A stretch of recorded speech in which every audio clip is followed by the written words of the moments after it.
Bem, bom dia pessoal, tudo bem? Vocês aí que vão nos assistir. Sou o Lucas, professor de literatura do cursinho da UEL, tá? E hoje eu recebo as professoras Maria Carolina de Godoy e a Amanda Crispim para bater um papo sobre o quarto de despejo da Carolina Maria de Jesus, certo? A professora Maria Carolina se dedica a estudar literatura afro-brasileira, a professora Amanda também, né? A professora Amanda mais especificamente na obra da Carolina, né? Tem um trabalho já longo nesse sentido. Então vai ser um bate-papo muito interessante, tá? Muito proveitoso nesse sentido. E para abrir a nossa conversa, eu vou com uma pergunta bastante curta e grossa, que é: quem foi Carolina Maria de Jesus, professoras?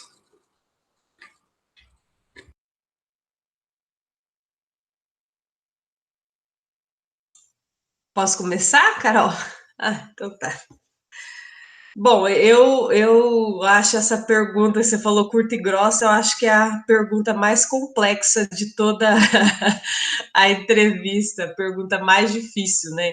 Definir Carolina, porque até esses dias eu estava conversando com uma outra amiga, no sentido de que tudo que a gente sabe, que a gente conhece sobre Carolina, ou foi coisas que ela mesma falou sobre ela, né? Através dos seus livros, né, dos seus diários, então, ou coisas que a filha dela fala, né? Mas a gente sempre tem que lembrar também que a filha dela era uma criança, né? Enfim, então é algo assim muito difícil, né? Mas assim, a partir do que a gente tem, né? A partir do que a Carolina nos revela sobre ela e dos seus textos, tudo, o que eu entendo, né? Que Carolina foi uma grande escritora, uma escritora muito versátil, no sentido de que ela se apropria de todos os gêneros literários que ela tinha acesso. Então, Carolina escreve cartas, Carolina escreve romances, Carolina escreve poemas, Carolina escreve crônicas, Carolina escreve contos, mini contos. É, ela escreve aqueles textos que a gente costuma dizer, né, uns humorísticos, né? Carolina escrevia assim piadinhas, né?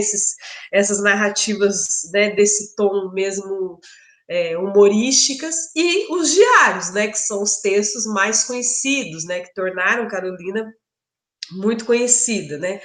Ela é uma mulher, era uma grande intelectual, né, então Carolina ela escrevia para jornais, ela fazia discursos e fazia muitas reflexões, né, que estão muito bem colocadas nos seus diários.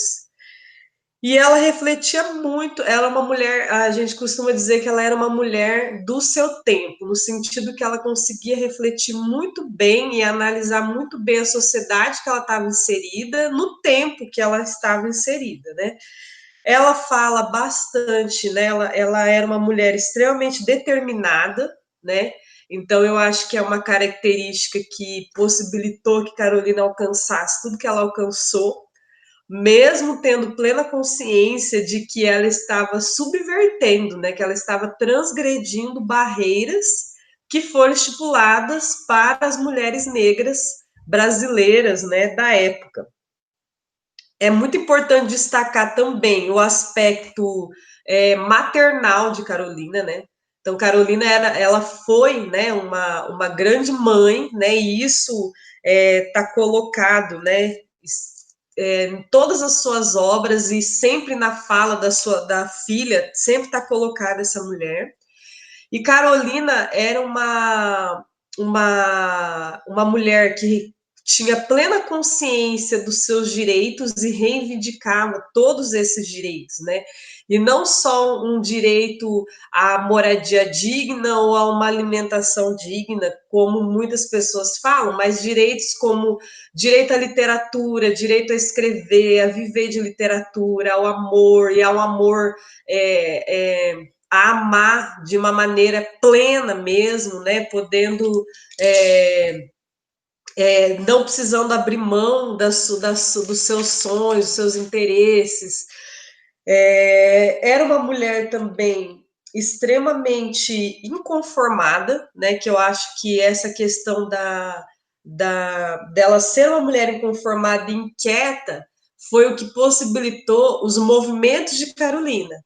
E esses movimentos não é só movimentos no sentido artístico, né? No sentido estético mesmo, que é o que está muito presente na sua obra, né? Carolina, ela tem uma obra muito movente, que vai falando ela fala de diversos temas, e ela vai adaptando essa temática e organizando essa temática na medida que ela vai se inserindo nos espaços. Mas, no sentido, quando eu falo no sentido de movência, eu falo no sentido físico, geográfico mesmo, né? Até a dissertação da professora Ivana, né, Carol? A professora Ivana Bocati, ela faz uma análise muito interessante desses movimentos geográficos de Carolina e como esses movimentos eles estão inseridos no seu texto, né? Como esse aspecto peregrino de Carolina, né, migrante de Carolina, está muito presente, né, no seu texto. E, por fim, eu acho que era uma mulher extremamente artística, né? E nisso, né, uma mulher extremamente apaixonada também, e muito artística, né? Então, Carolina, ela é toda, né? A Vera Eunice, a filha dela, até brinca que ela fala assim: nossa, minha mãe, até para brigar com a gente, para dar bronca na gente, ela fazia rima, ela fazia versos para brigar com a gente. Então, ela era uma mulher extremamente artística. Então, ela dançava, ela cantava, ela tinha a arte como elemento vital, né? No sentido assim de que era um produto básico na sua vida. Então, para uma mulher pobre, mãe, solo, então a gente imagina assim, quando ela tinha algum pouco de dinheiro que ela conseguia catando papel, as pessoas, né, no nosso entendimento, o que a gente vai pensar? Ela vai gastar esse dinheiro com comida para os filhos, com produtos de higiene, condução e tal, que são os elementos básicos, né? E para Carolina, os elementos básicos, além de tudo isso, era a arte. Então, Carolina, se ela tinha que. Ela tem vários episódios, inclusive no quarto de despejo, dela falando dos que ela pegava o dinheiro de condução, por exemplo, ela preferia caminhar e ir a pé para os lugares para pegar esse dinheiro e dar para os filhos irem ao cinema ou irem ao teatro. Ou então ela fala de momentos de quanto que ela gasta muito dinheiro, por exemplo, para consertar o seu rádio, que era o meio que ela utilizava para ouvir as rádios novelas, as canções. E a Vera Eunice, ela fala muito, por exemplo, de momentos que a mãe chegava em casa e falava assim, olha, hoje não tem comida, então a gente vai cantar. E aí Carolina cantava e dançava com os seus filhos, cantava composições que ela mesma tinha criado e dançava. Então a Vera Eunice, ela fala muito desse aspecto que às vezes passa desapercebido no quarto de despejo, que é os momentos felizes, os momentos alegres de Carolina e os momentos que ela criava, né, que ela utilizava para criar, né? Então isso, eu acho que esses elementos, né, vão nos possibilitar compreender Carolina. Mas eu acho que a gente nunca pode perder de vista que Carolina Carolina, ela era uma mulher que nos escapa, é uma mulher que nos escapa no sentido de que a gente não tem acesso a Carolina, né? A gente não consegue ter acesso a Carolina. Então, é uma análise que vai sempre nos escapando e que vai sempre nos surpreendendo na medida que a gente vai lendo novamente Quarto de Despejo. Então, eu acredito que a cada nova leitura de Quarto de Despejo, a gente vai descobrir novas coisas de Carolina.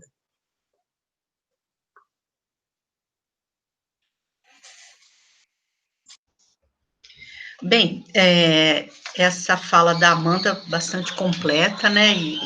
E a proposta era essa, né, ouvir a especialista, e a minha fala, ela tem um viés de estudiosa, né, estudiosa da literatura afro, e não com o aprofundamento que a Amanda tem em Carolina, né, mas aquela estudiosa que se preocupa em pensar o lugar da literatura afro num campo mais amplo, que é o da literatura brasileira, né? E a Carolina eu conheci pelo Quarto de Despejo, né, a nossa obra de entrada, como diz a Amanda, a essa escritora, a essa escrita tão peculiar. E a primeira impressão que eu tive ao ler Quarto de Despejo, e depois essa impressão foi confirmada lendo as demais obras publicadas, né, Casa de Alvenaria, Diário de Bitita, Orientando Trabalhos, é que a Carolina era uma escritora consciente do seu projeto literário.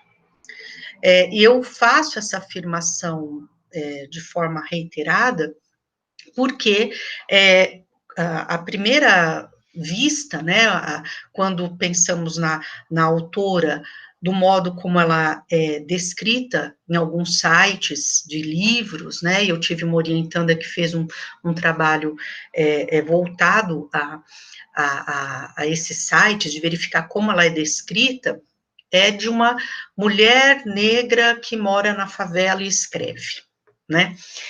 E estamos no século XXI e algumas descrições continuam insistindo nessa definição, né, uma descrição breve que tenta definir o que é a escritora Carolina. Claro que sabemos que a intenção é um resumo de apresentação para venda do livro, né, mas que já poderia ser revisto. Né? Então, a minha orientanda Sabrina, uma aluna que já se formou, ela dizia, professora, mas por que eles descrevem dessa maneira? Né?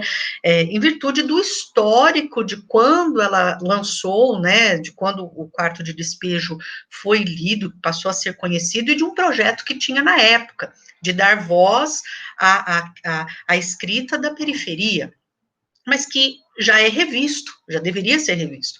Então, eu insisto nessa afirmação, porque a Carolina é uma escritora consciente da arte literária. Ela sabia o que ela estava fazendo e o que ela queria com a arte, né? Tanto que no Quarto de Despejo, nós encontramos essa consciência de ser escritora, até mesmo vista sob o prisma romântico da escritora e do escritor revolucionário. Então, você tem um fragmento que diz assim, os políticos sabem que sou poetisa e que o poeta enfrenta a morte quando vê o seu povo oprimido. Está na página 35. Então, vejam como a Carolina, na sua escrita, reflete essa mulher consciente do papel do escritor na sociedade. O que, visto de outro ângulo, é contemporâneo, né? De um lado romântico, né? A gente pensa nos poetas do viés romântico revolucionário, né? Mas também é uma consciência de um papel crítico, social, político recente. Né? Então, essa, para mim, é uma mulher que já deveria ter essa definição escritora antes dos demais atributos, das demais descrições, com certeza, em qualquer site, em qualquer veículo de divulgação da sua obra. Né? Então, para mim, essa é a Carolina que se apresentou e que se apresenta no diário, né, e na leitura de abertura, né, a leitura que abre para nós a obra da Carolina.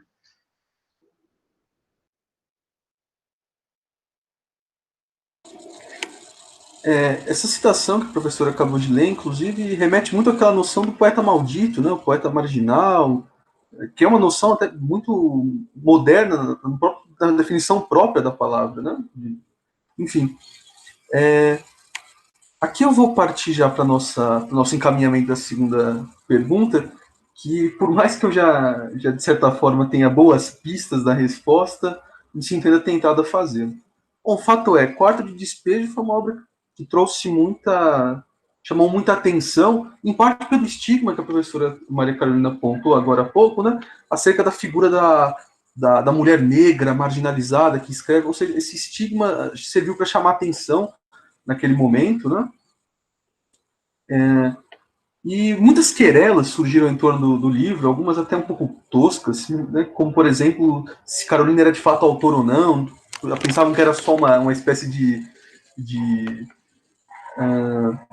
criação do jornalista Audálio Dantas para vender livros, algo assim. Então, enfim, para além dessas querelas, a gente sabe que a obra chamou a atenção, inclusive do alto escalão dos nossos autores, como, por exemplo, a Raquel de Queiroz e o Manuel Bandeira, à época, escritores dos mais consagrados já, teceram pareceres sobre a obra, inclusive a nossa crítica também, né? E é justamente dela que eu vou tratar, um crítico bastante promissor, bastante famoso, que é o Otto Maria Carpo, e um ensaio de 64, se eu não me engano, no Correio Brasiliense, ou não, no Correio da Manhã, em 18 de julho de 64, ele vai discutir, num ensaio chamado Romance e Sociologia, ele vai discutir sobre quarto de despejo, e ele diz que o valor de quarto de despejo estaria no fato de ser um documento, né? O que o atrai, então, seria o seu fator documental, e não o seu valor estético, né? Então, aqui vai a minha provocação. Qual que é o valor estético da obra de Carolina? Seria puramente documental ou há um interesse, há um valor literário por detrás? Não é porque essa é uma confusão que pode tocar muitas pessoas, né? Então, gostaria de saber das professoras.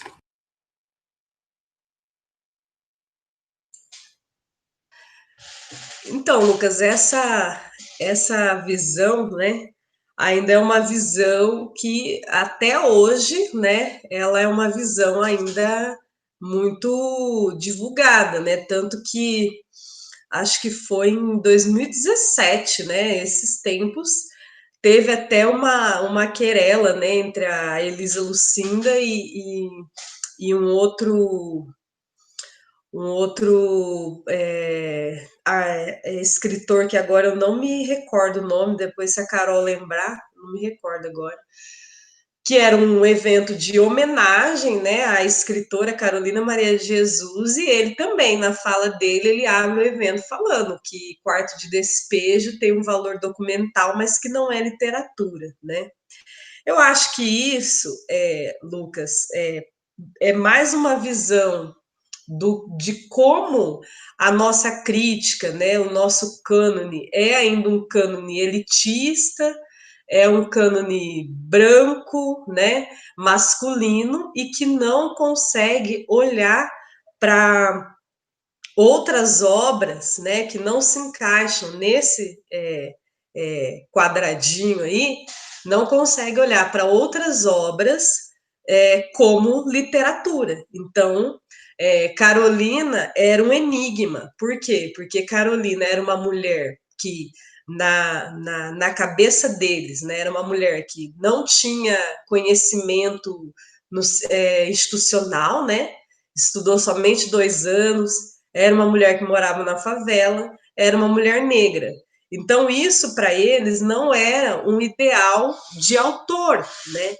Então, eu imagino o que eu percebo de Quarto de Despejo de Carolina, né, pegando o gancho a fala da professora Maria Carolina, quando ela fala que Carolina era uma escritora consciente de seu projeto literário, o que eu entendo é que Quarto de Despejo, ele inova, né, é um livro de vanguarda, né? Por quê? Porque é um livro, e a Carolina também, tanto Carolina quanto Quarto, eles apresentam ideias totalmente novas em relação à autoria, né, do que é ser um autor, o que é um livro, né, o que é uma obra literária, o que é uma temática, né, o que seria uma temática interessante para uma obra literária, né? Então, Carolina, ela traz para um livro, né, uma voz de uma mulher negra, periférica, mãe solo, né? Então, é essa heroína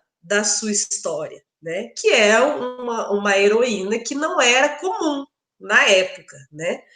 Então, Carolina, ela inova no sentido de trazer essa heroína. E Carolina, ela sabia uma coisa que é muito interessante, talvez as pessoas não saibam.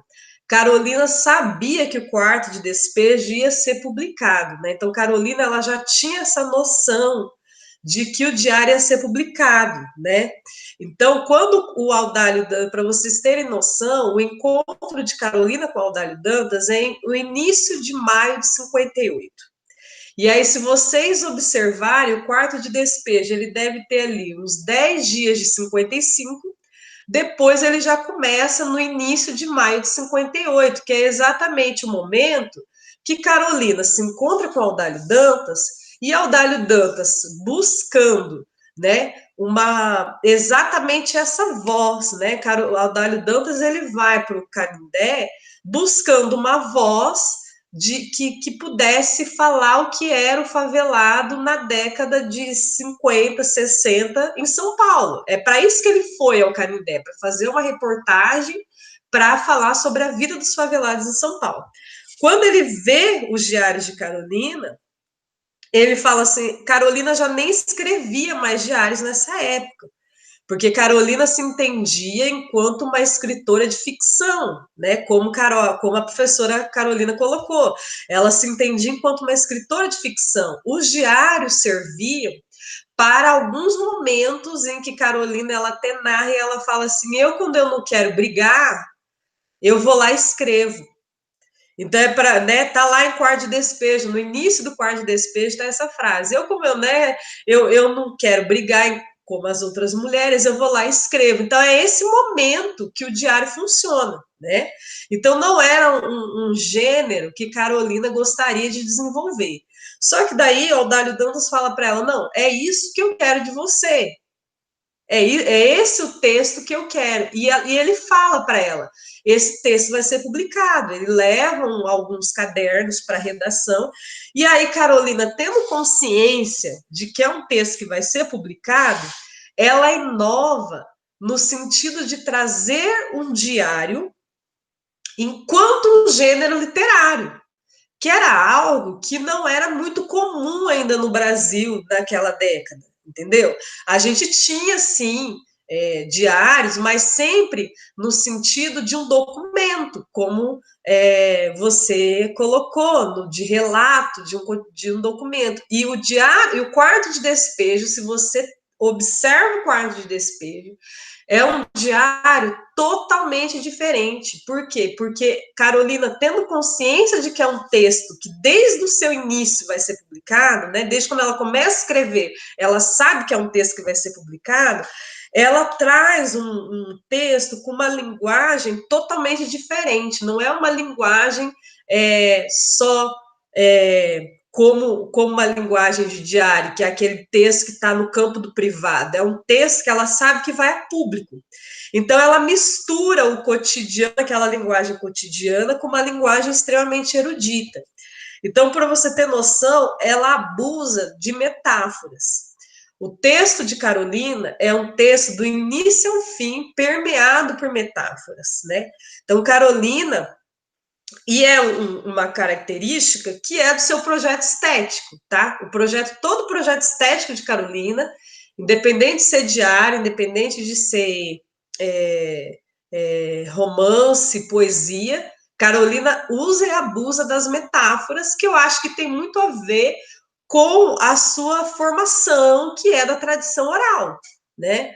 E aí, na tradição oral, nós temos os provérbios de origem africana, que é onde Carolina vai mergulhar, né? Vai beber dessa estética que é perpassada aí por metáforas e comparações. Outra questão que também as pessoas não percebem, mas que é muito interessante em Quarto de Despejo, é justamente a forma como Carolina vai construindo os seus diálogos, né?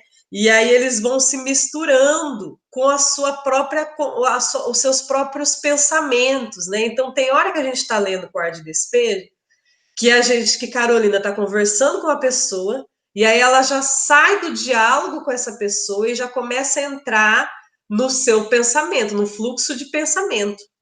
E ali ela vai desenvolvendo algo extremamente interessante, que é características de um texto que foi feito para ser publicado, que não é um texto para ficar no campo do privado. E aí, principalmente quando a gente observa os manuscritos, essa questão da construção dos discursos indiretos com o discurso direto, ela não tem muito limite. A Carolina, ela mistura muito o discurso indireto com o discurso direto. Em momentos que você está lendo ali o diálogo, ela já começa a trazer outras reflexões, né? E isso é muito... dialoga demais com a Clarice Lispector, né? Quando você olha o texto da Lispector e vê essas questões, então assim, a gente percebe, né? Isso dá para ver no Diário de Carolina, né? E as pessoas não veem porque não quer, né? Insistem em colocar a Carolina nessa condição de documento, né? E não na condição de literatura. Outra coisa muito interessante é que Carolina se apropria de uma forma diferenciada, né? De usar a língua portuguesa de uma maneira muito estratégica também, né? Então, assim, é lógico que Carolina não tinha conhecimento de toda a norma, mas ela também é muito, eu acho que ainda é muito atrasada, né? Como a Carol comentou, essa visão de achar que Carolina não fazia reflexões sobre a linguagem. E Carolina fazia, né? Porque, para você ter noção, Carolina, ela estudou tudo sozinha. Então, ela lia gramáticas, dicionários, ela foi construindo a sua reflexão de maneira autodidata. E aí ela faz essa questão da linguagem a partir de uma maneira muito consciente, né? A partir de uma reflexão, né? Então, esses dias a gente estava conversando lá no conselho mesmo, e a Fernanda Miranda, ela trouxe uma passagem que é de Casa de Alvenaria, mas que não foi publicada em Casa de Alvenaria, está nos manuscritos. E aí Carolina fala assim: eu li o meu poema Noivas de Maio para um diretor lá, uma pessoa. E aí ela fala assim: eu sei que Noivas de Maio tem uma linguagem que é fora da gramática. Ela fala assim, né? Eu sei que Noivas de Maio tem uma linguagem fora da gramática, mas eu não vou mudar, porque é uma reflexão sociológica. Ela fala isso. Então, assim, você percebe que Carolina, ela faz uma reflexão em torno da sua linguagem, e ela se apropria da norma culta, padrão, e da norma cotidiana, informal, de uma maneira muito estratégica. Tem um outro trecho que eu li esses dias, que ela fala, por exemplo, sobre a hipoteca, que eu até vou pegar aqui para vocês. Ela está narrando uma vizinha que fica a todo momento falando, né, pedindo dinheiro emprestado para pagar uma hipoteca. E aí ela fala assim, o que vem ouvindo ela pede para essa vizinha ir encontrar a deputada Ivete Vargas, para essa deputada ajudá-la, né, com esse dinheiro para conseguir pagar essa hipoteca. E aí, nesse momento, ela escreve hipoteca sem H, só com I. Depois ela fala assim: o que vem ouvindo com assiduidade, hipoteca, sem o H. Depois ela escreve hipoteca, com H. Então, na mesma frase, ela escreve o hipoteca sem H e depois hipoteca com H. Então, ela tem plena consciência de como que se escreve hipoteca. mas ela opta, naquele momento, estrategicamente, para usar sem H e com H, trabalhando com essa questão mesmo de uma mulher que mora na favela, que vai conversar com uma deputada e trabalhando estrategicamente por meio da linguagem, fazendo essa reflexão sociológica. Então, é muito interessante como Carolina faz essa reflexão. E um outro ponto também muito interessante é que Carolina é um texto, né? O texto de Carolina, por causa da sua formação mesmo, né? Que foi toda baseada na oralidade, o texto de Carolina é um texto muito performático.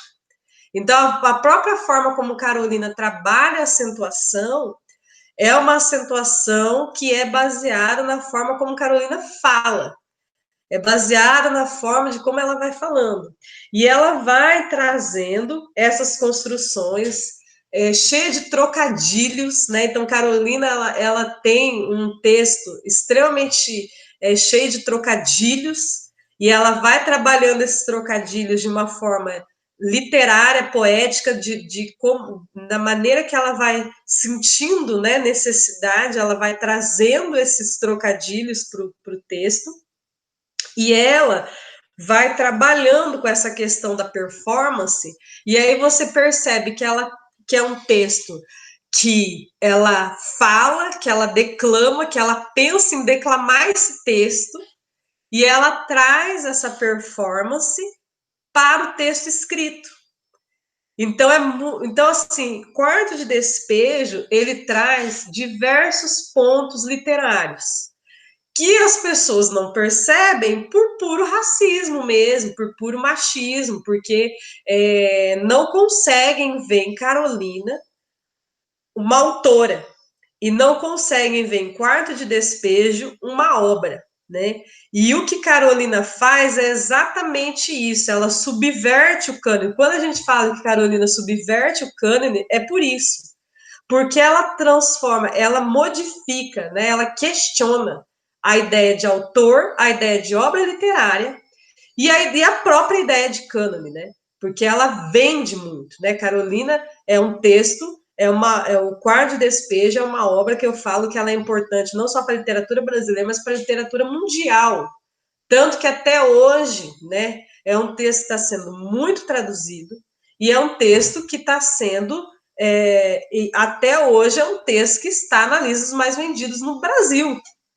Então, é uma obra que modifica totalmente o cânone brasileiro, né?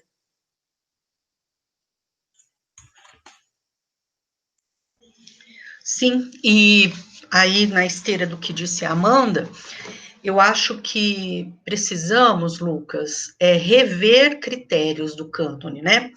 Porque quando você cita o Carpo, né?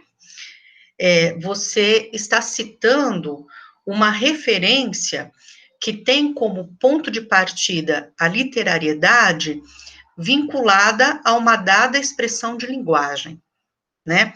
Que é esta linguagem que o cânone vai definir, né, como uma linguagem elevada, como uma linguagem artisticamente trabalhada, né?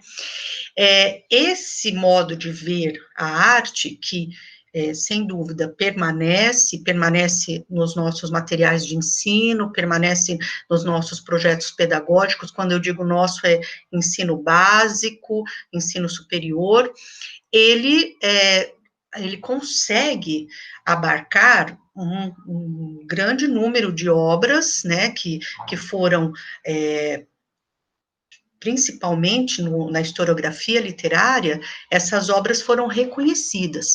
Então, quando nós pegamos a historiografia tida como tradicional, né, que conta a história da literatura brasileira, nós veremos um perfil de reconhecimento como literatura, né, e que está, sem dúvida, voltado ao que a Amanda disse, num perfil masculino, um perfil branco, uma literatura que excluiu, uma historiografia, desculpem, que excluiu a Maria Firmina dos Reis, primeira autora primeira mulher a escrever na literatura brasileira, né, negra, que vai a falar da condição do escravizado pela voz do escravizado, da escravizada, foi esquecida, apagada, né?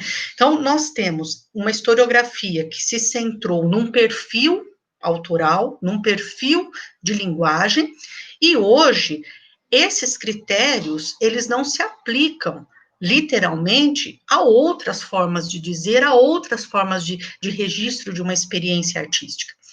E a Carolina, ela faz, ela está em sintonia, ela faz coro a um grupo que encontra sua forma de expressão artística, como bem disse a Amanda, oriunda das narrativas orais, da oralidade, de marcas das narrativas orais, consciente, né, esse grupo tem a consciência do encontro dessas linguagens na arte, e que também não exclui o seu público. Então, é uma escrita que deve ser vista sob o prisma da recepção. Então, há uma perspectiva que tem que ser revista, né, uma releitura desses critérios, inserindo novos modos de ler essa arte, né? Não estamos excluindo o que já existe de maneira alguma, mas que precisa ser repensado dependendo do texto lido, e não categorizado, excluído a partir de um critério fixo. Então, o critério é esse, aquele que não se enquadra, está fora do documento. Então, para ser literatura, tem que encaixar nesse critério. Se não se encaixa, é documento, não faz parte do cânone, não faz parte da literatura. Então, essa revisão é o nosso papel, né? O nosso papel da letras, nosso papel de quem se dedica à pesquisa, né, das obras literárias. E aí, para ressaltar ainda fragmentos do quarto de despejo, né, eu falei há pouco dessa denúncia, né, uma consciência de denúncia que a Carolina tem, e de uma visão que eu entendo como romântica, quando ela diz assim, numa evasão, né, numa tentativa de evasão do espaço. Enquanto escrevo, estou citando, vou pensando que resido num castelo cor de ouro, que reluz na luz do sol, que as janelas são de prata e as luzes de brilhante, que a minha vista circula no jardim e eu contemplo as flores de todas as qualidades. É preciso criar este ambiente de fantasia para esquecer que estou na favela. Veja, ela termina a citação. Ela começa com uma descrição grandiosa, uma descrição de evasão, né, daquele espaço, recriando aquele espaço, e no mesmo fragmento descritivo, ela já retoma o presente, né, o presente da sua narração, a sua realidade, e diz, é preciso fazer isso para esquecer que eu estou na favela. Então, é isso que a Amanda disse, é um jogo de linguagem, de palavras, claríssimo, de um domínio estético. Ela domina, né? E aí, só para encerrar esse momento, um outro fragmento, né, uma outra passagem, que mostra essa consciência que já é contemporânea do ofício de escritora, que ela diz assim, é que eu estou escrevendo um livro para vendê-lo, viso com esse dinheiro comprar um terreno para eu sair da favela, não tenho tempo para ir na casa de ninguém. Então, ela tem a consciência de que ela vai receber por aquilo, ela quer receber, ela quer ter dinheiro a partir da arte. Então, uma autoria, uma escrita que não seja consciente do seu papel literário, estético, se esse registro não for consciente, então eu não sei o que é. Lucas, eu sempre brinco, então eu não sei o que, me diz de novo o que é literatura, porque para mim, né, esse lado, esse conceito documental já passou, né?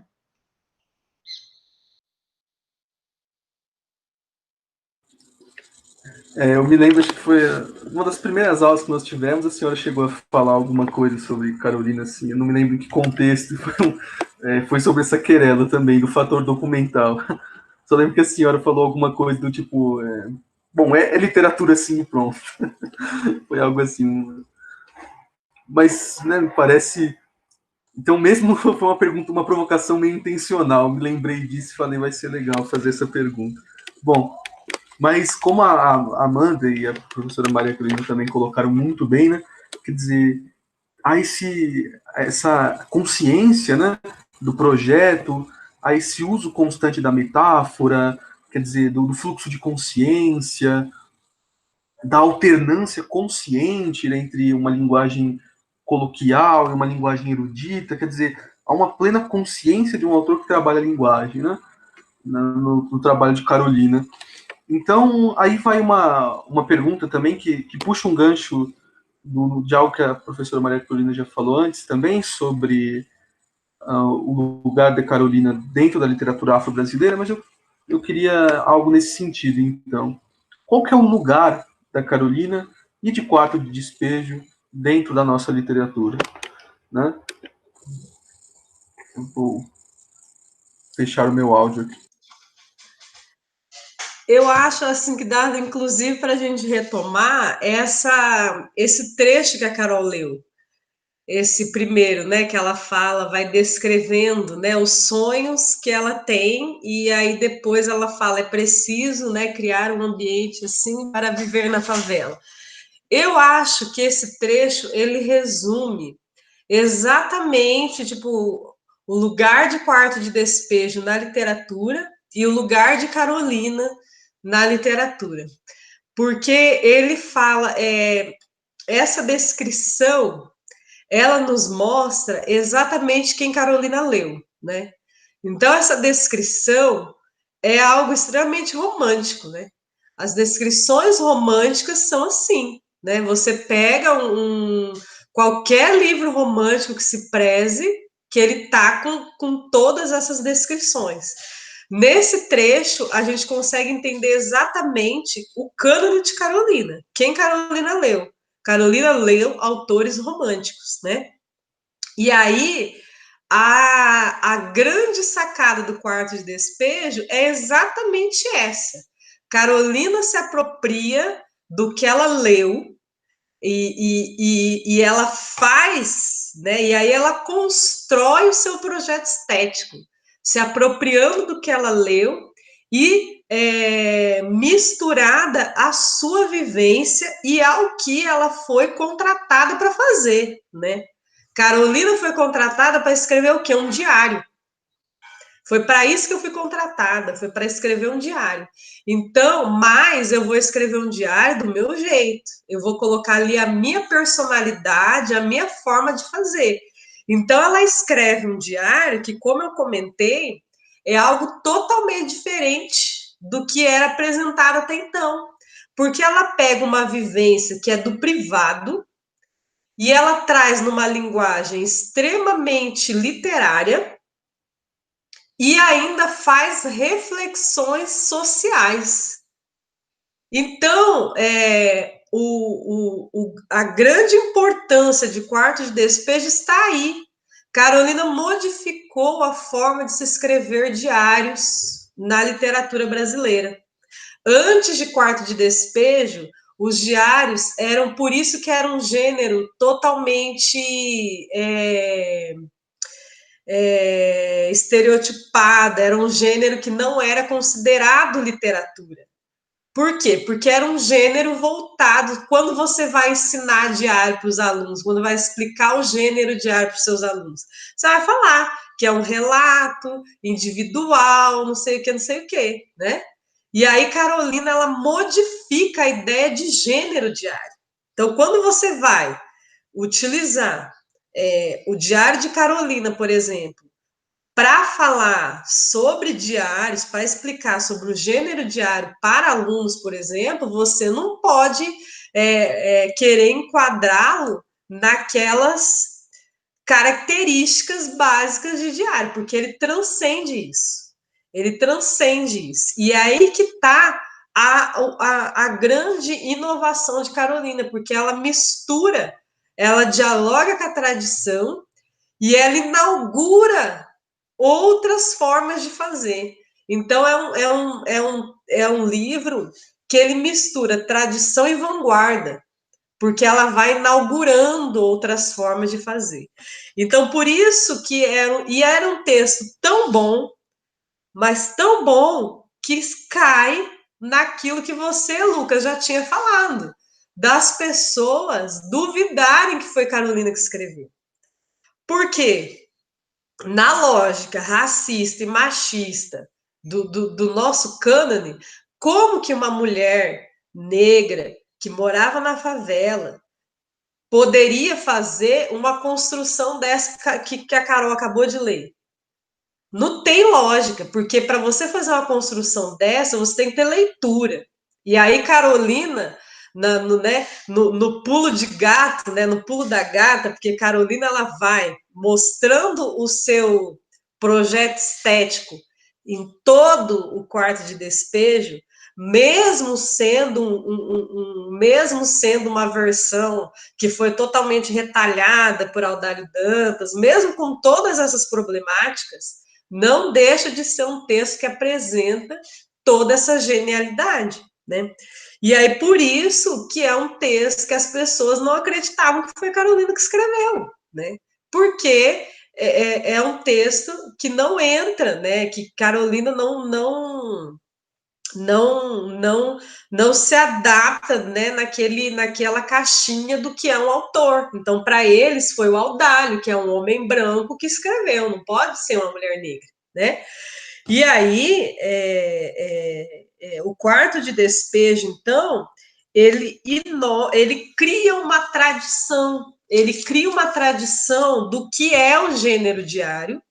E aí o próprio Audálio Dantas fala que a partir do quarto de despejo de Carolina, ele recebeu diversos outros manuscritos de várias outras mulheres que queriam também publicar os seus diários, né? Então, o quarto de despejo, ele inaugura essa tradição, essa ideia de diário enquanto gênero literário. E Carolina inaugura uma tradição de escrita de mulheres negras, né? E de escrita periférica também, porque daí nós temos grandes poetas da chamada literatura periférica que vão dizer que se inspiram, né? Poetas, né? Homens, né? Que se inspiram em Carolina. E aí nós vamos ter muitas mulheres, e isso assim, nós tem mulheres daquela época, né? Da década de 60 ali, e mulheres hoje, como por exemplo Conceição Evaristo, que escreveu bem depois, né?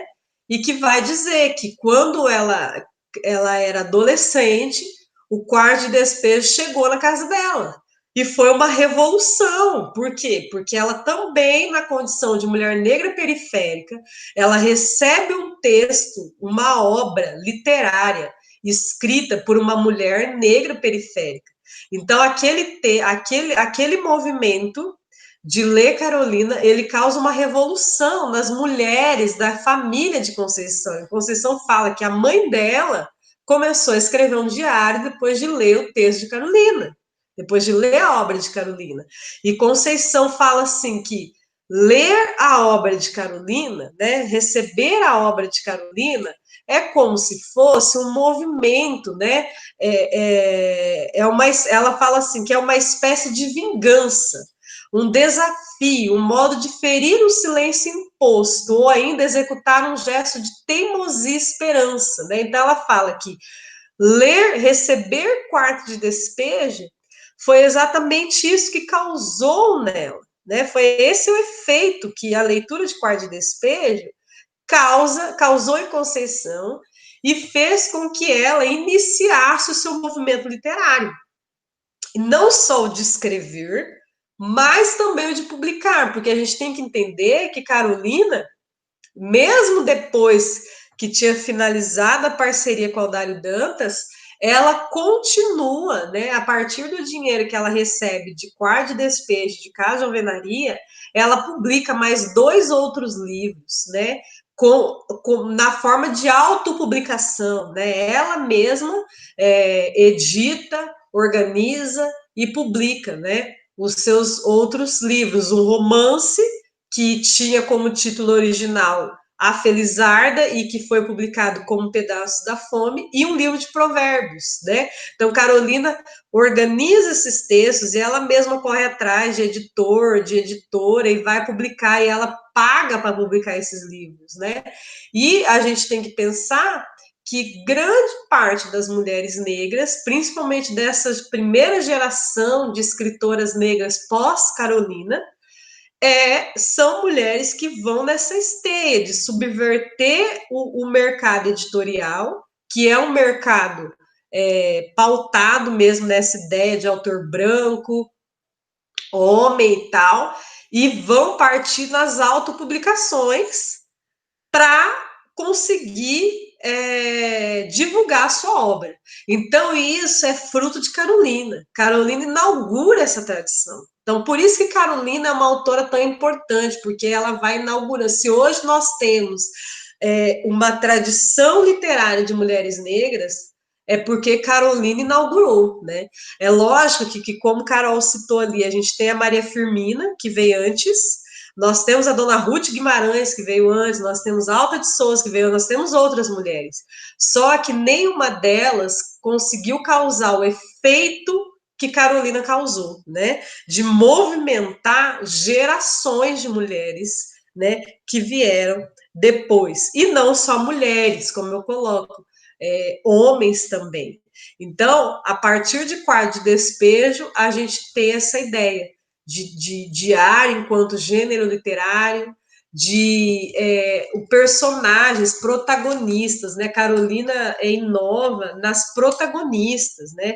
Então, nós temos como protagonista de um livro uma mulher negra em toda a sua complexidade, né? Não é mais aquela coisa estereotipada que era antes, é uma mulher negra em toda a sua complexidade, como mãe, é uma mulher que fala, é uma mulher que tem as suas afetividades, ela expõe as suas afetividades, a sua sexualidade, e ela faz essas reflexões de como é ser uma mulher negra na periferia, mãe, querendo encontrar o seu caminho, né? Querendo realizar os seus sonhos, encontrar o seu espaço no mundo.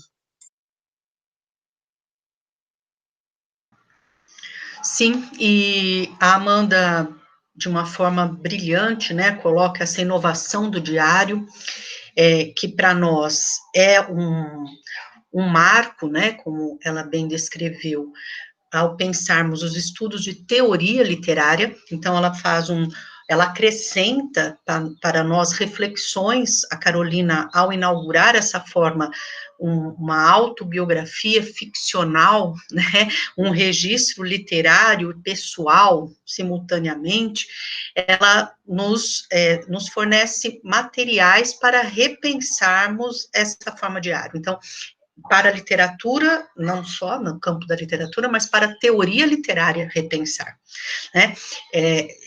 O outro ponto que a Amanda expõe, né, de ser uma pioneira, é aquela que vai oferecer um campo de novas reflexões, um campo fértil para autoras vindouras, né, autoras como a Conceição, que fala por diversas vezes, né, o quanto ela deve a Carolina, né, quanto ela é herdeira da Carolina. A Carolina inaugura uma geração de autoras, né, e repetimos, sem ser acolhida por movimentos literários, movimentos sociais ou espaço escolar tradicional. Então, ela não foi acolhida no seu momento de produção por esses espaços. Se nós pensarmos na literatura, nos seus movimentos literários, eram grupos, eram autores que encontravam outros para dialogar. Eu uso no masculino porque predominantemente masculino. E as autoras que surgiam, as poucas, também tinham seus grupos de diálogo, né? A Carolina não tinha. Então, ela faz também essa trajetória de uma escritora solitária, né, e não menos produtiva por isso, porque ela se dedica à música, ela se dedica a teatro, que ela escreve peças, né, Amanda me corrija se eu estiver equivocada, ela é a escritora completa, né? Ela se dedica a vertentes da arte, da literatura e da arte, né? Porque é música, é teatro, ela quer interpretar, ela também se vê como atriz, então ela tem uma performance, né? Retomando o termo que a Amanda colocou, completa, de uma artista plena, né? Um exemplo. Então, para a arte literária, ela é exemplar, né?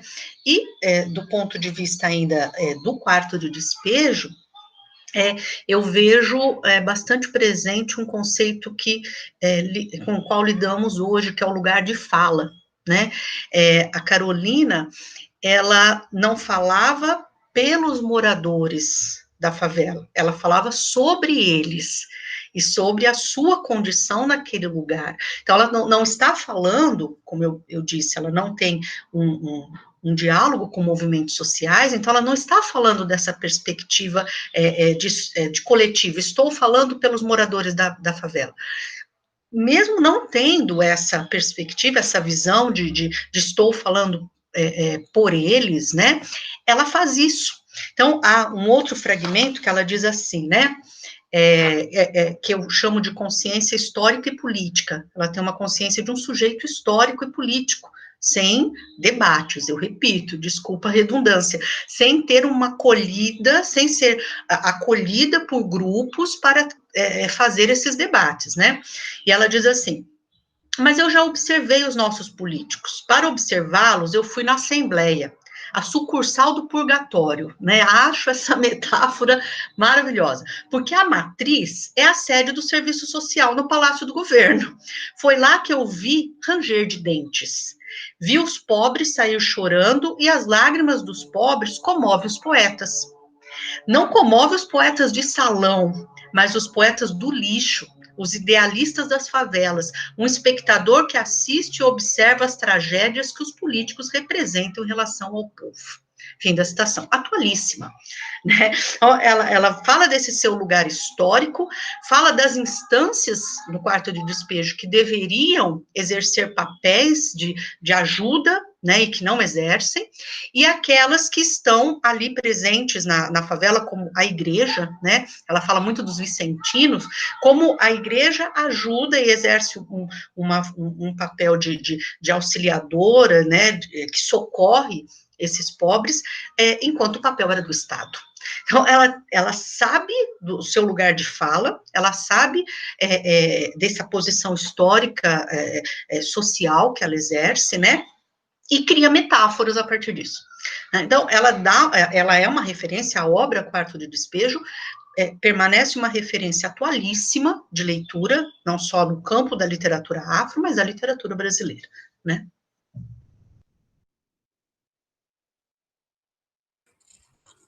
Bom, perfeito, né? Então a gente pode, acho que fazendo um apanhado aqui geral das reflexões, a gente pode ver que o papel aí da Carolina é de até uma reformadora, né, na forma de encarar a nossa literatura, né? Uma autora que consegue se empoderar de certa forma daquilo que já foi produzido, né, e de reinventar e de dar voz a uma população que antes não tinha voz alguma, população negra, periférica, população feminina, né?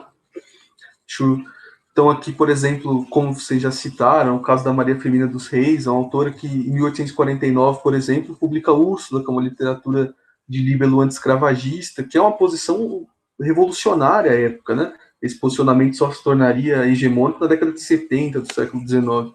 Então, 20 anos antes, ela já trazia esse posicionamento. Outras autoras também foram excluídas do nosso cânone, o caso da Júlia Lopes de Almeida, por exemplo, né, uma autora que vem sendo bastante revista pela historiografia, né, bastante recentemente, vem sendo sempre mostrada como uma autora bastante promissora e colocada em um ostracismo, né, que é um posicionamento que revela esse quadro elitista, branco, né, não só branco, mas masculino fortemente, né, e excludente.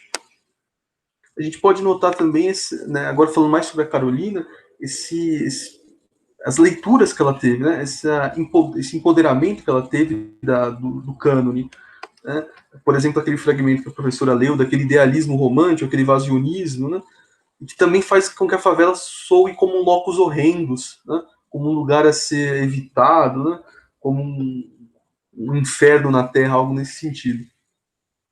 E agora, já me direcionando, me colocando nessa direção, eu vou citar aqui uma pequena passagem no Diário de Carolina, uma acho que das mais famosas, é de 15 de maio de 58, e ela diz sobre São Paulo. Eu classifico São Paulo assim: o palácio é a sala de visita, a prefeitura é a sala de jantar, e a cidade é o jardim, e a favela é o quintal onde jogam os lixos. Essa aqui que é uma das passagens mais, acho que duras, né? Que mostra também esse realismo histórico-social que a autora tem, essa percepção sempre atualíssima que a autora tem da própria realidade, e que mostra muito um problema que acho que é gritante até os dias de hoje, que é a marginalização dessa figura do miserável, né? Essa figura do pobre, a exclusão completa, o apagamento social desse indivíduo, né? E a favela como esse não lugar, né? O lugar que não deveria ser, que não deveria existir, onde estão aqueles que devem ser escondidos, né? Então, se Carolina, por um lado, ela dá voz a um novo tipo de protagonista, que é essa mulher negra, periférica, em toda a sua complexidade, ela também dá voz a um antagonista, né, que é o mais velho de todos, provavelmente, que é a miséria, né, que é a violência. Então, nesse sentido, eu gostaria que vocês comentassem aí sobre esses dois grandes antagonistas, a violência e a miséria, na obra da Carolina.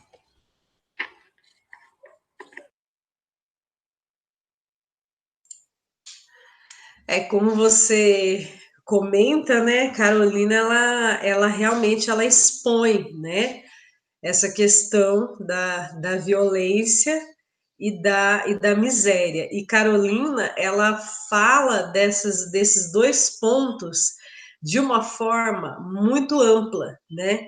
Então, quando Carolina vai falar de violência, Carolina está falando da violência policial, Carolina está falando da violência contra a mulher, da violência doméstica. Carolina está falando de violência sexual, né? Ela fala de estupros, ela fala de aliciamento, né, de meninas na favela. Carolina, ela fala de violências em relação à orientação sexual, né? Então, Carolina, ela vai falar de como eram tratados os homossexuais na favela, né? Carolina vai falar dessa violência mesmo de uma maneira muito ampla. Ela vai falar, por exemplo, também de questões de saúde mental, né? Então, Carolina, ela fala dessas questões de saúde mental, que são reflexões que são super atuais e que Carolina já falava, né? E quando ela fala de miséria, também, né? Então, Carolina, ela não se restringe ali à água da bica e ao arroz, ao feijão, à carne, né? Carolina, ela fala de miséria no sentido de reflexões existenciais, né? Então, quando ela fala da, dos vizinhos, né? Que a favela do Canindé está do lado de um bairro chique, né? Então, quando ela fala desses vizinhos, né? E desse o que é do lado de cá e o que é do lado de lá, e aí quando Carolina vai falar de miséria, Carolina também está falando de miséria de relacionamentos. Então ela está falando, e isso está colocado no seu próprio texto. Então é muito interessante fragmentos que Carolina vai falar desses vizinhos e de como essas relações acontecem, que é um texto seco, é uma linguagem seca, né? Então eu me recordo uma vez que eu encontrei um colega, né, o Matheus Oliveira, que é aluno da pós também, ele falava de um fragmento que eu falo assim, gente, o que é a miséria mesmo, né? Você você se sentir um lixo, né?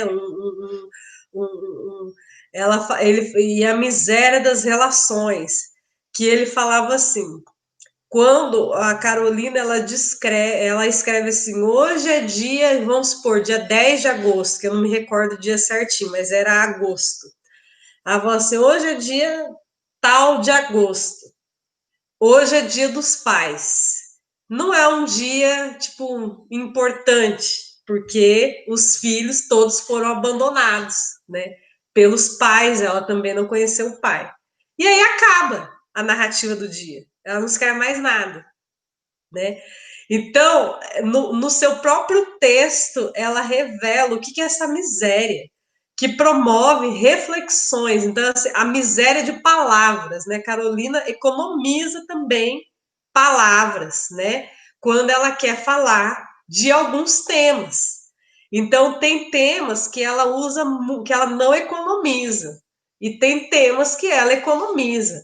Então, ela vai revelando essa miséria no seu texto, não só como temática, mas também como construção estética, né? As palavras, né? A forma como ela descreve também é a miséria.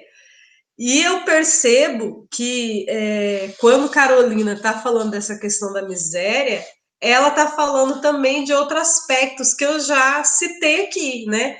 Então, quando ela fala da questão de que os favelados, eles são incultos, né? E é aí que Carolina está falando de uma outra miséria, né? Que não é só a ausência de bens materiais, mas a ausência de cultura, de educação, né? E aí ela está abordando esses outros elementos que a sociedade acredita que o favelado não tem direito a ter, que o favelado não pode ter. E ela diz que não, que sim, né? E aí tem uma frase que vai muito ao encontro disso que eu estou falando, do quarto de despejo, que ela fala assim: parece que vim ao mundo predestinada a catar, só não cato a felicidade. Então ela utiliza dessa mesma ideia de catar, que ela é uma catadora de papel, e aí ela vai pensar, ela vai sair desse universo do físico para ir para o existencial, né? Então ela fala assim, olha, a felicidade que também a sociedade nega ao favelado, eu quero catar também felicidade, eu não quero catar só papel, eu quero catar outras coisas também. Então Carolina, ela vai reivindicando uma existência plena, né? Então, quando a Carol cita também aquele fragmento que ela fala assim, por que ela escreve? Ela escreve por dois motivos. O primeiro é para resistir à favela, para conseguir dar conta de viver na favela, e que é muito aquele aspecto do escritor romântico que o Lucas comentou. Para dar conta desse mundo, que eu não me encaixo nesse mundo, para dar conta desse mundo eu preciso escrever. E o outro aspecto é em relação a esse projeto editorial que ela tinha. Eu escrevo para ganhar dinheiro, né? Então, é nesse sentido dessa mulher, né, de maneira plena. E aí eu falo que você fala que a violência e a miséria são os grandes antagonistas, e eu vou além. Eu falo que é a violência, a miséria, o machismo e o racismo. Porque Carolina, ela fala desses dois pontos no seu texto. Se a gente for olhar, Quarto de Despejo é uma mulher negra, é a descrição de como é uma mulher negra tentando sobreviver dentro da sociedade brasileira, né?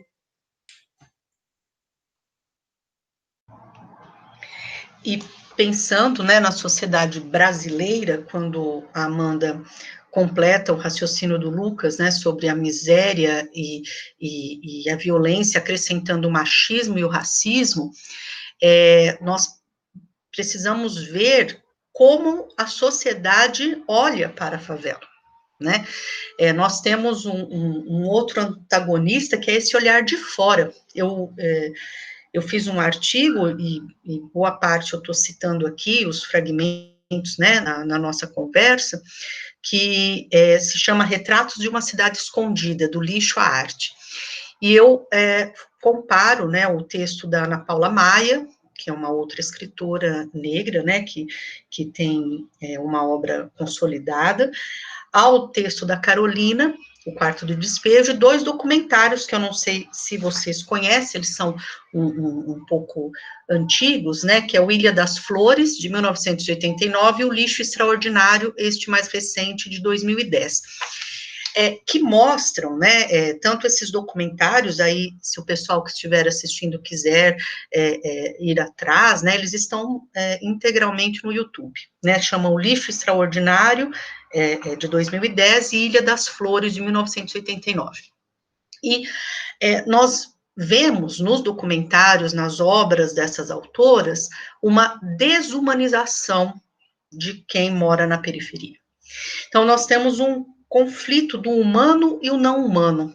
A sociedade de fora, né, desumaniza quem está próximo ao lixo, né, porque nós não estamos falando só da periferia, mas de uma periferia que busca sua sobrevivência, né, como catadores, como catadoras, como aqueles que lidam com o lixo, com aquilo que a sociedade não quer. Porque quando a gente pensa no lixo, é algo distante de nós, que moramos em locais urbanos, em locais estruturados, né? Então, falamos, lixo, tá longe, foi coletado, tanto quando há greve de lixeiros, a gente se desespera, porque fica na calçada, fica visível, né, os odores, a visão do lixo, daquilo que a gente não quer. Então, essa sociedade que não quer ver, ela não quer que esteja próximo, né, o lixo é algo que não pode estar próximo a nós. Quando colocamos no saco, fechamos e jogamos fora, é aquilo que a gente não quer mais ver, né? E, infelizmente, a Carolina fala isso no diário, os seres humanos que estão em contato, as pessoas, os moradores próximos a esses locais, né, de lixo, acabam sendo confundidos, né, e desumanizados.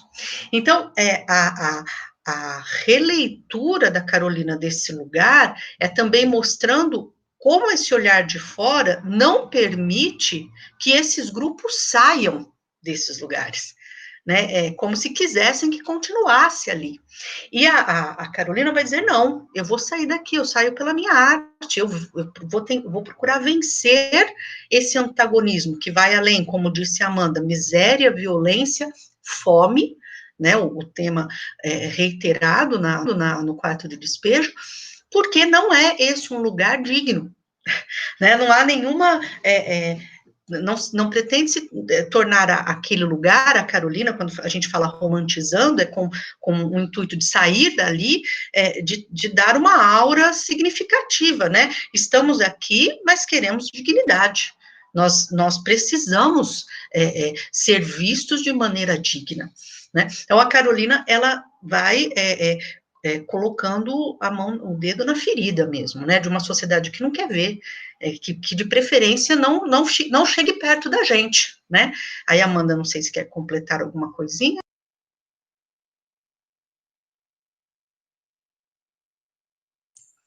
Não, acredito que é exatamente isso, né? Tanto que em Caso de Alvenaria, tem um trecho que Carolina fala assim: agora eu não sou mais a negra da favela, agora eu falo e sou ouvida, né? Então é muito essa lógica mesmo, Exato, né? ser ouvida, né, Amanda? Quem esse outro que não me quer, esse outro que não me vê, vai ver sim, vai ler o meu livro, vai saber quem eu sou, né? Vocês não me querem. A sociedade, essa sociedade que ela que está dentro é a que está fora, né? O olhar de fora para a comunidade em que ela está inserida. Há uma força para que essa voz, esse lugar se mantenha fechado, se mantenha escondido, né? A gente não pode deixar isso de lado, que não é apenas o que está lá dentro, a violência, a truculência policial, mas por que age dessa forma? Porque eles não podem sair dali. Eles têm que continuar escondido, assim como aí a metáfora, e não só no sentido metafórico, o lixo. A gente não quer ver. Eu brinco, há muitos anos, desde que eu dei aula no ensino básico, as professoras de geografia falavam, né, professoras que eram mulheres com quem eu tinha contato, falavam do problema do lixo há 20 anos, né, 30 anos. Hoje a gente ouve falar pouco, ainda se fala pouco, né? E cada vez que, como eu brinco, cada vez que eu dou o nó no saquinho, eu fico pensando para onde vai tudo isso, né? E a sociedade não quer enxergar, uma sociedade do consumo, uma sociedade capitalista. Então a Carolina, ela vai, em última instância, falar do maior inimigo nosso, que é o capitalismo. Ela está falando do maior. Qual é o inimigo que nós temos? O capitalismo. Né? E tá lá na Carolina, sem ter lido Marx, sem, né? Repito, sem ter os debates, mas ela sabia, né? Qual era o inimigo que queria que ela ficasse escondida, e ela se rebela, ela se resiste pela palavra, ela resiste pela palavra poética, né? Pela rebeldia poética.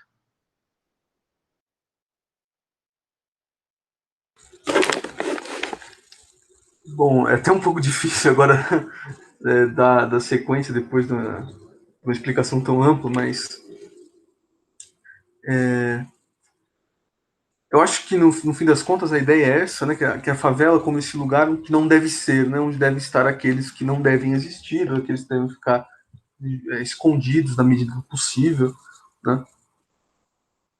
E, bom, a violência na obra de Carolina, então, ela se expande para além daquilo que se entende comumente como violência. Ela vai tanger outros pontos, né, como a Amanda complementou na minha fala, né, o racismo, o machismo. Há uma passagem bastante marcante em Quarto de Despejo, não me lembro agora de que data exatamente, mas Carolina narra que ela foi enviar alguns dos seus textos teatrais para um circo, né, como ela tentava. Então, ela transcreve ali a resposta do diretor. Ele diz: bom, é pena você ser preta, né? Então, deixa claro aí o viés racista. Outra questão também de viés classista dessa vez, né? Me parece, puxando um gancho que a professora Maria Carolina falou, é em uma passagem em que a Carolina ela está doente, ela pede ajuda ao serviço social. Então ela vai, se movimenta ali diversas vezes, né, gasta todo o dinheiro com as conduções, tentando solucionar seu problema, e quando ela chega no serviço social, dão voz de prisão a Carolina, né? Aí um guarda aponta com uma baioneta no peito de Carolina e ela narra que o sujeito ele fica triste com aquela situação. Quer dizer, ele é um braço armado do Estado, né? Que está ali, que é um sujeito, no fim das contas, pobre, né? Que é um sujeito assalariado, no fim das contas, que não está distante da Carolina, está sendo forçado pelo papel dele ali a exercer aquela autoridade, aquela repressão contra ela, né, em nome do establishment, em nome de defender o Estado, etc. E no fim, ela acaba, um dos sujeitos ali acaba chamando um carro de prisão, como ela disse, né? Quer dizer, então a violência institucionalizada também é bastante marcante, né? Então mostra mais uma vez esse retrato histórico, social muito marcante na obra da Carolina. Mas, enfim, outra coisa que eu acabei percebendo, né, além de toda essa violência, toda essa brutalidade que a Carolina nos mostra, há também, nem tudo são espinhos, né, como eu cheguei à conclusão lendo a obra. Há muita doçura na obra da Carolina, há muita passionalidade, há muita emoção, né, há muito sentimento. Eu vou buscar aqui um pequeno trecho. Foi um dos tópicos que eu destaquei quando formulei minha aula sobre Carolina no cursinho. Deixa eu só ver se eu encontro, vocês me dão um instante. Vamos ver aqui. Né? Por exemplo, em 20 de julho de 55, né? Quando eu fico nervosa, eu não gosto de discutir, prefiro escrever. Todos os dias eu escrevo, sento no quintal e escrevo. Né? Então, essa leitura, essa escrita como lugar de escape, que a gente já comentou muitas vezes, né? que mostra uma Carolina sonhadora, que se imagina escapando dessa condição de favelada por meio da escrita, por meio da arte, né? Ou outra também, né? Só que essa de 21 de julho de 55, Não Sei Dormir Sem Ler, gosto de manusear um livro. O livro é a melhor invenção do homem, né? Que mostra também aí uma, uma amorosidade muito grande, um contato muito grande com a arte. Então, agora, uma última passagem, antes de dar espaço para vocês. Em 22 de julho de 55, Carolina escreve: Eu sou muito alegre. Todas as manhãs eu canto. Sou como as aves que cantam apenas ao amanhecer. De manhã eu estou sempre alegre. A primeira coisa que faço é abrir a janela e contemplar o espaço. Então, tem um lirismo muito grande na obra da Carolina, né? Ela tem um apelo poético muito grande, uma emoção muito grande, uma subjetividade muito grande, né, que contrasta de maneira muito agradável com o teor pesado que Quarto de Despejo apresenta boa parte da leitura. Né? Então, sobre essa Carolina sonhadora, o que vocês têm a nos dizer?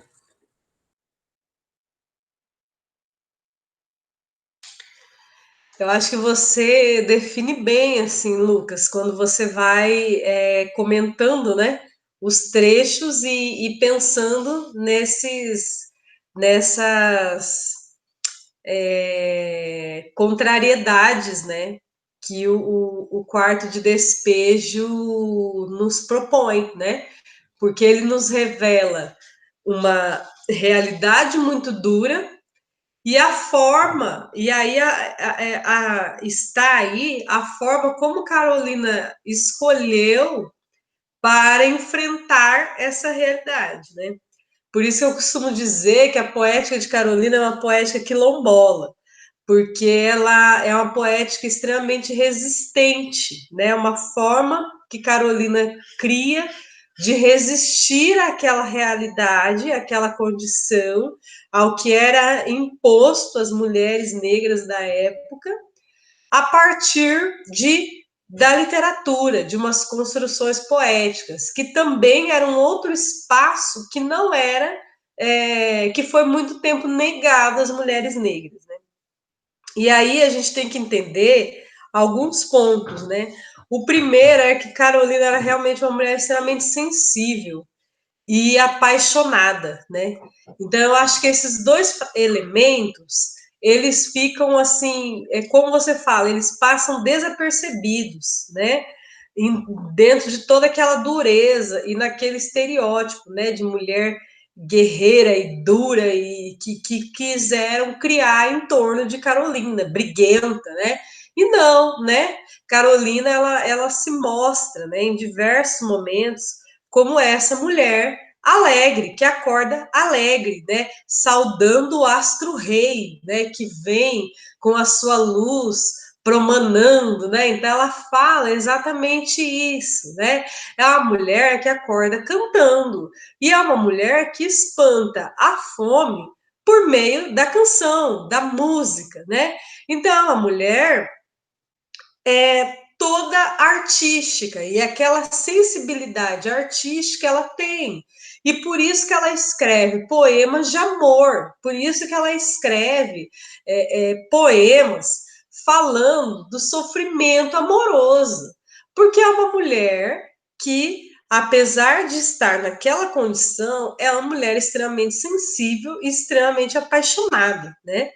E é importante a gente entender, novamente, o caráter criativo, ficcional e performático de Quarto de Despejo. E entender que essa heroína, sonhadora, esperançosa, delicada, que canta, que admira o sol, a natureza, essa heroína é a heroína que ela leu nos livros românticos, né? Então ela leu, né? Então assim, ela leu a Escravizaura, ela leu a Moreninha, ela leu Iracema, ela leu todas essas mulheres, né? E é esse ideal de essa construção, né, romântica que faz com que Carolina crie também para ela essa imagem de uma mulher sonhadora, esperançosa, que admira a natureza, que canta, né? Não que essa condição de sonhadora seja algo que é totalmente ficcional, né? Não é isso. Mas o que eu estou dizendo é que a gente nunca pode perder de vista que Carolina era uma escritora e que Carolina era criativa e que essa imagem que ela cria em torno dela, Bitita, isso fica muito claro. Em Quarto de Despejo, a gente não consegue enxergar muito, mas em Bitita é uma heroína romântica, que está ali, que enfrenta todas as situações, que sai em busca da sua felicidade e tal, é ela, né? E Carolina, ela tá nessa condição, né, de uma mulher que está num ambiente áspero, que está num ambiente seco, duro, mas que resiste a esse ambiente através da sua sensibilidade e da sua capacidade de poeta, de olhar para aquela situação, como a Carol comentou, de olhar para o lixo e ver a arte, de olhar para aquela situação e criar e trazer construções artísticas, poéticas, belas, porque ela também bebeu, né, da tradição e tal, e vai construindo, né, essas imagens.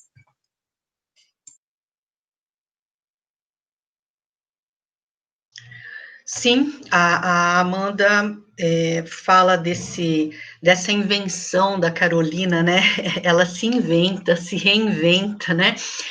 Eu, quando penso na Carolina, nessa imagem, né? A partir dessa imagem de mulher artista plena, eu lembro de uma aula da pós-graduação, e eu pedi para a Amanda falar da Carolina, né? Eu peço todos os anos que ela dê uma palestra, né, para o pessoal da pós, e ela falava, mencionava as roupas da Carolina, que ela gostava de roupas coloridas, que ela encontrava restos, né, de roupas coloridas, de tecidos, e fazia suas roupas, né, bonita, extravagante.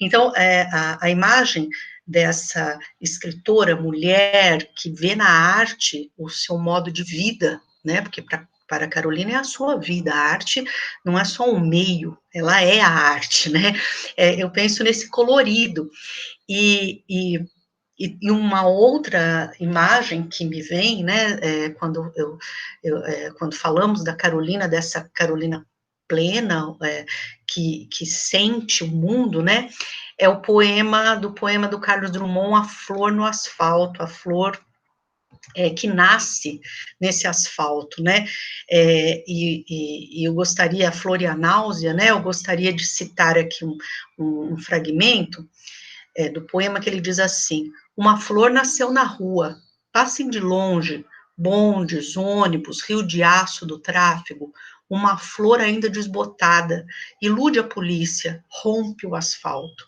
façam completo silêncio, paralisem os negócios, garanto que uma flor nasceu. E para mim a Carolina é essa flor, é uma flor que nasceu no lugar menos provável, né, que cresceu,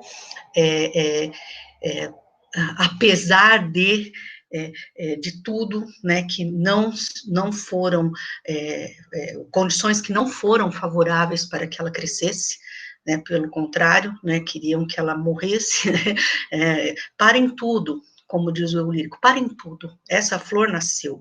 Então, a Carolina é, para mim, essa imagem da flor no asfalto, né, que nasce, é um improvável, por isso um dos títulos da obra, né, que agora eu não me lembro da autoria, que é uma escritora improvável, do Joel Rufino, né, Amanda, Joel Rufino dos Santos, uma escritora improvável, é a flor improvável, né, é a imagem que vai além do quarto do despejo, do que descrevemos aqui como oposição a uma sociedade dura, né, ela nasce. para mim essa imagem.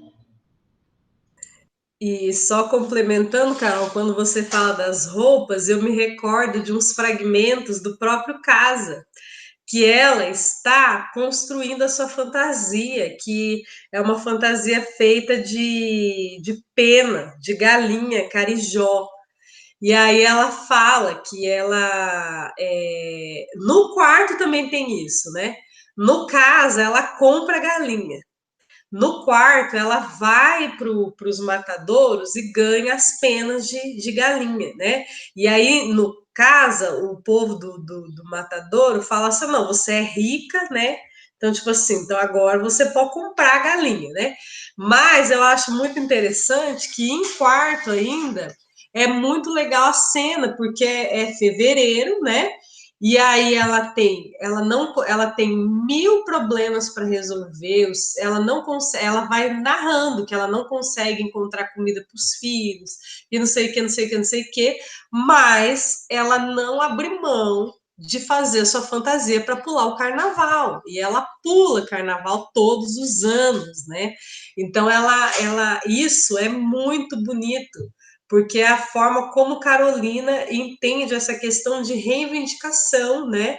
Então, quando as pessoas falam assim, Carolina falava da fome, tá, mas de que fome, né? Quais eram essas fomes, né? Carolina não está falando só da água da bica, Carolina está trazendo toda as outras fomes, né? Então, ela está falando de uma mulher que, apesar de ter andado o dia inteiro e não ter conseguido encontrar comida para os filhos, ela quer chegar em casa e terminar de fazer a sua fantasia de galinha carijó para poder pular carnaval, entendeu? Então é dessa mulher que a gente está falando, né? Como a Carol falou, dessa flor. E Carolina tem vários poemas que ela se intitula, né? Como rosa, como a flor formosa, né? Então ela fala isso também, né?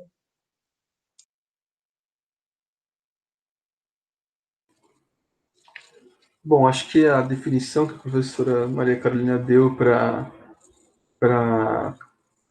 Carolina Maria de Jesus é a melhor de todas, né? Acho que é essa flor improvável, né? Essa flor que nasce no lugar mais inóspito possível, digamos assim, né? E é uma autora que conseguiu ser incrivelmente atual, incrivelmente competente naquilo que se propôs, né? E que dialogou, inclusive, com uma tradição até que provavelmente ela não conhecia, né? Essa tradição, por exemplo, pode pensar até em algo extremamente moderno, como Baudelaire, por exemplo, né? Quando a gente pensa naquele que faz poético aquilo o não poético, né? Transforma em poesia aquilo que não é poético. Então, talvez isso aí seja uma das marcas mais interessantes também do texto da Carolina. Eu acho que após aí essa ótima conversa, a gente já pode ir encerrando, né? Então, queria aproveitar para agradecer imensamente as duas por terem aceitado o convite, por terem gentilmente cedido um tempo do dia de vocês para vir conversar conosco sobre a Carolina, certo? Que é uma autora que se tornou, que não só um fenômeno, né, literário global aí, mas também se tornou marcante em todas as provas de vestibular do Brasil afora, né? Está sempre presente, sempre requisitado nas listas. Com certeza essa conversa foi muito produtiva. Aproveito aqui para frisar novamente meu agradecimento às duas por virem ajudar aqui, não só os nossos alunos, como a mim, né, no entendimento dessa obra. Muito obrigado. Viu? Eu que agradeço, Lucas, agradeço a oportunidade aí de conversar com você, né, e os alunos para os quais você ministra seu curso, né, e desejo um melhor caminho aí de leitura para o seu pessoal, para a moçada que está se preparando, tá, para o vestibular. Foi um prazer conversar aqui com vocês.